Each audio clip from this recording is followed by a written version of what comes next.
आज अजमेर की जिला कांग्रेस कमेटी के शिष्टमंडल ने अजमेर शहर से जुड़ी विभिन्न समस्याओं को लेकर जिला कलेक्टर लोक बंधु को ज्ञापन सौंपा है। कांग्रेस का कहना है कि विगत कुछ समय से अजमेर में बारिश होने के साथ याना सागर झील के किनारे बसी आवासीय एवं वाणिज्यिक बस्तियों में जल भराव की भीषण समस्या बारंबार उत्पन्न हो रही है। बार बार उत्पन्न होने वाली यह जल भराव की समस्या प्राकृतिक न होकर मानव निर्मित है। इस संबंध में एक विशेष जाँच दल गठन करने की कांग्रेस ने मांग करी है और प्रकरण की जाँच करवाने की भी कांग्रेस ने मांग करी है। साथ ही कांग्रेस ने शहर में लगातार हो रही बिजली कटौती, पीने के पानी की सप्लाई और चिकित्सा सेवाओं पर भी सवाल खड़े किए हैं। ज्ञापन देने वालों में कांग्रेस के जिलाध्यक्ष विजय जैन, पूर्व विधायक डॉक्टर राजकुमार जयपाल, पीसीसी सदस्य महेंद्र सिंह रलावता सहित अन्य पदाधिकारी मौजूद रहे। आज हमने यहाँ जिलाधीश महोदय से एक कांग्रेस का हमारा शिष्टमंडल मिला है, जिसके अंदर हमने स्थानीय समस्याओं को लेकर जो बात की है। कुछ दिन पूर्व आना सागर की स्थिति बड़ी दयनीय हो गई थी और उसके पानी छोड़ने से अजमेर शहर की सारी निचली बस्तियाँ जो है वो जलमग्न रही और लोग अपने घरों से भी बाहर नहीं निकल पाए। उस संदर्भ में कहा है कि जब बरसात आती है उस वक्त हम सुध लेते हैं, अभी से अगर उसकी सुध ली जाए, क्योंकि आना सागर में लाखों टन मलबा इन्होंने उस वर्किंग को करने से डाल दिया।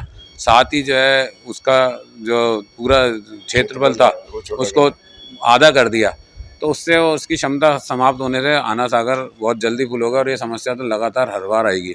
और हर बार आएगी तो क्या जनता अजमेर की इसी तरह पानी में डूबती रहेगी या इसी तरह घरों में बैठी रहेगी पानी के बीच में? तो इस समस्या के लिए एक हमने बात की है। साथ ही दीपावली आने को है, अजमेर की सड़कें जो बदहाल स्थिति में है। कुछ दिन पूर्व एक महिला की डेथ हो गई यहाँ कचहरी रोड पे। साथ ही सैकड़ों लोगों के, किसी के हेड इंजरी, किसी के फ्रैक्चर जिस तरह गिरने से हो रहे हैं, उनकी जिम्मेदारी कौन लेगा? ये अधिकारी लेंगे या यहाँ के जनप्रतिनिधि लेंगे? इस चीज़ के लिए भी हमने अभी बात की है कि दीपावली से पहले पहले पूरे रोड दुरुस्त होकर नया डामरीकरण होना चाहिए मुख्य मार्गों पे। साथ ही हमने जो बिजली 3-3 घंटे की कटौती, अघोषित कटौती, जबकि पहले कांग्रेस की सत्ता थी 10 से 15 मिनट से ज़्यादा कभी भी लाइट नहीं गई, अगर मेंटेनेंस के नाम पे भी इन्होंने लिया तो। अब तो प्रतिदिन 3 घंटे की कटौती हो रही है हर क्षेत्र में। तो उसके लिए टाटा पावर को पाबंद किया जाए, ABVNL को पाबंद किया जाए कि इस तरह की कटौती बर्दाश्त नहीं किया। जब 5 साल कांग्रेस की सरकार थी, जब क्यों नहीं गई है? आज क्या ज़रूरत पड़ रही है कि इतनी कटौती ये कर रहे हैं? साथ ही पानी की सप्लाई, एक तरफ बीसलपुर से पानी छोड़ा जा रहा है, दूसरी तरफ यहाँ शहर में 96 घंटे में पानी की सप्लाई हो रही है। हमने 48 घंटे में पानी की सप्लाई हो, इस चीज़ के लिए कलेक्टर महोदय को जो है हमारा ज्ञापन पत्र सौंपा है। साथ ही इसके अलावा अजमेर संभाग के सबसे बड़े अस्पताल जवाहरलाल नेहरू चिकित्सालय के नज़दीक में विजय लक्ष्मी पार्क है, जहाँ की आम आदमी की सुविधा के लिए जो मरीज भर्ती होते हैं उनके परिजनों के रुकने के लिए यहाँ कोई ऐसी बिल्डिंग नगर निगम द्वारा या जिला प्रशासन, राज्य सरकार के स्तर पर निर्माण कराए, क्योंकि संभाग का सबसे बड़ा अस्पताल होने की वजह से हज़ारों लोग जो है गांवों से और दूसरे स्थानों से आते हैं, जिनके पास अजमेर में रुकने की जगह नहीं है और होटलों में लाखों रुपए जो है परिजनों के खर्च होते हैं इन चीज़ों में, व्यवस्थाओं में। तो उससे निजात पाने के लिए विजय लक्ष्मी पार्क का ठेका नहीं किया जाकर इसको जो है तुरंत प्रभाव से जो है BOT पे दें, चाहे सरकार अपने स्तर पे बनाए, इसको बनाकर उन लोगों मरीजों के परिजनों के लिए उपलब्ध कराई जाए, क्योंकि संभाग का सबसे बड़ा अस्पताल होने के साथ साथ नगर निगम की जिम्मेदारी भी है कि आए हुए नागरिकों को या यहाँ के निवासियों को जो है सुविधा मुहैया कराए। नाम अजमेर स्मार्ट सिटी रख लगा, लेकिन स्मार्ट नाम की कोई चीज़ नहीं है। उसी संदर्भ में नए कलेक्टर को ये बताने के लिए कि न पानी की व्यवस्था सही है, रोड की क्या स्थिति है, जो निचली बस्तियां उसमें किस तरह से पानी घुस जाता है, और ओवरऑल सारे अफसर जो हैं वो कार्य करने को तैयार नहीं है।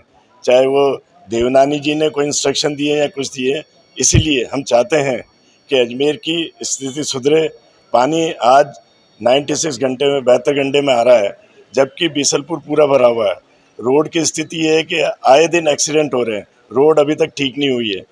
ये सब चीज़ें बताने के लिए हमने आज ज्ञापन दिया है और हमें विश्वास है कि नए कलेक्टर शीघ्र इन पर कार्रवाई करेंगे।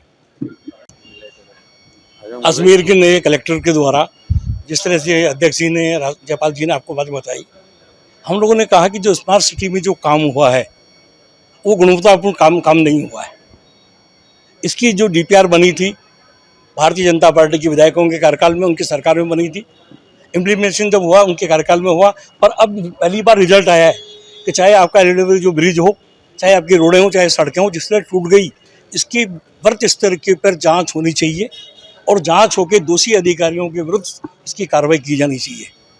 अजमेर के अंदर जो पानी की समस्या है उसका निदान भी करना चाहिए और हमारे को स्टोरेज बढ़ाना चाहिए। जो कांग्रेस की सरकार थी उस टाइम कांग्रेस की सरकार ने हमारे यहाँ से एक प्रस्ताव पारित बना के भेजा था भारत सरकार को, और भारत सरकार ने अमृत योजना सेकंड के अंदर 186 करोड़ रुपए स्वीकृत किए थे।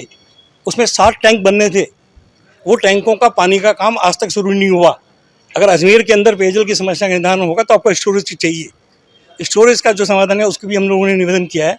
हम लोगों ने एक और मैंने विशेष तौर से निवेदन किया कि जिलाधीश महोदय कलेक्टर साहब जो हैं वो अजमेर विकास प्राधिकरण के चेयरमैन भी हैं, और विकास प्राधिकरण के चेयरमैन ने 2 करोड़ रुपए का काम दरगाह बाईपास का जो स्वीकृत किया था, जिसका टेंडर हुआ, जिसका वर्क ऑर्डर जारी हुआ, पर वो काम आज तक शुरू नहीं हुआ। तो ये जो धार्मिक रूप से जो अनुवाद के रूप में जो जिस तरह से उस काम को रोका गया है, तो मैंने निवेदन किया कि वहाँ खाली केवल मात्र मुस्लिम बस्तियाँ ही नहीं है, वहाँ हिंदुओं का तीर्थ स्थल है, झंडेश्वर महादेव मंदिर भी है। उसको मद्देनजर रखते हुए तुरंत प्रभाव से उस काम को शुरू करवाया जाना चाहिए।